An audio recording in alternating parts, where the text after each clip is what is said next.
Magandang araw, tayo po'y dadako na sa panalangin. O aming Ama, kapayapaan niyo maghari muli sa bawat isa, lalo na itong aking napapadala ng mga prayer breakfast, na ang inyong biyaya ng gabay, patnubay at kaligtasan ay dumating sa kanyang pamilya sa araw na ito, sa pangalan ni Jesus. Amen.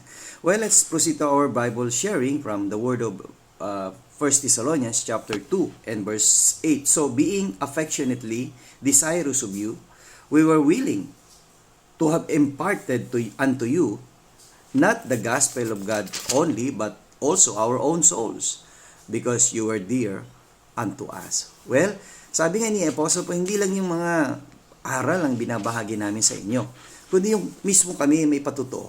May dinadala kaming mga aral mula sa aming buhay na ibinabahagi sa inyo. Kaibigan, ang salita ng Diyos ay isinasabuhay, hindi lang sinasabi. Ito'y araw-araw natin dinadala. At ibahagi natin sa mga taong hindi pa nakakakilala kay Jesucristo na tanggapin nila si Jesus na maging kanilang Panginoon at tagapagligtas. See you again tomorrow sa ating Strong Family Prayer and Exhortation.